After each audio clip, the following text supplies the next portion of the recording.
बंद केलाय लेकरा. बाळा, खऱ्या अर्थानं का केलंस असं? राहून राहून प्रश्नांची सैभर मनामध्ये होते, पण शब्दांमध्ये काही बोलताच येत नाही. म्हणून तर हातामध्ये पेन घेऊन या बापाच्या मनातल्या भावना तुझ्यापर्यंत पोहोचवतोय लेकरा. बाळा, अरे का केलंस असं? अरे खऱ्या अर्थानं क्षणिक प्रेमासाठी माई बापांचं प्रेम तू आयुष्यभरासाठी विसरून गेली. बाळा, काय चूक होती तुझ्या आईची, जिने आयुष्यभर घासातला घास तुझ्यासाठी काढून ठेवला. बाळा, काय चूक होती तुझ्या दादाची, ज्याने पॉकेट मनीचे पैसे साठवून तुझ्या हट्टा पुढं तू रक्षाबंधन भाऊबीजेला मागेल ते दिलं.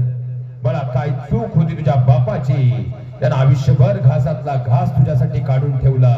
अरे काय चूक होती आम्हा साऱ्यांची की क्षणात तू आम्हाला पोरग करून निघून गेली. बाळा, कालपासून दुपारपासून तुझ्या आईनं घराचा दरवाजा सुद्धा उघडला नाही. का? तिची लेक सासरी गेली म्हणून नाही, तिच्या काळजा तुकडा कुणासाठी तरी वेडापिसा होऊन पळून गेलाय ना म्हणून. बाळा, कालपासून तुझ्या डोळ्यातल्या दादाच्या डोळ्यातले अश्रू थांबले नाही. का? त्याची लाडाची ताई सासरी गेली म्हणून नाही, तर त्याची ताई कुणासाठी तरी वेडीपिसी होऊन पळून गेली ना म्हणून. कालपासून तुझ्या बापाच्या घशाखाली अन्नाचा कण उतरला नाही. का? त्याची दुसरी म्हातारपणाची आई असणारी त्याची लेक सासरी गेली म्हणून नाही, त्याची लाडाची लेक कुणा तरी काळी घेऊन पळून गेली ना म्हणून.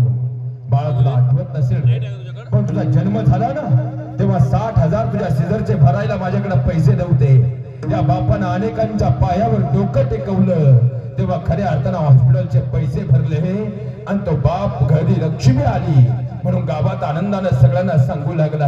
बाळा, अरे घराचा उमरा उलटताना माझ्या घरात लक्ष्मी आली म्हणून गावाला मी बर्फी वाटत होतो, पण बर्फी घ्यायला पैसे नव्हते. मित्राकडे उसनवारी केली आणि गावाला बर्फी उतरली, पण तेच गाव काल दुपारपासून तू पळून गेल्यानंतर माझ्या तोंडात शेण कोंबतय. बाळा, अरे का केलंस असं?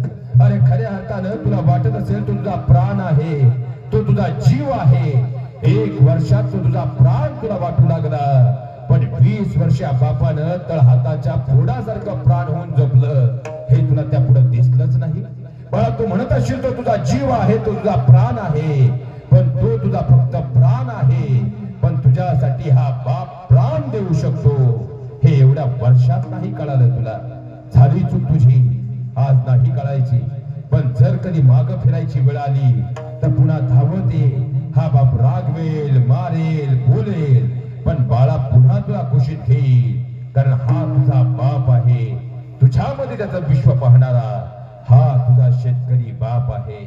माझ्या बहिणींना हात जोडून विनंती करतो, त्या बापाची सगळ्यात मोठी श्रीमंती तुम्ही आहात. आपल्या मुलं आपल्या आई वडिलांची मान खाली जाणार नाही एवढं वचन शिवजयंतीच्या निमित्तानं घेतलं तरी आपलं आयुष्य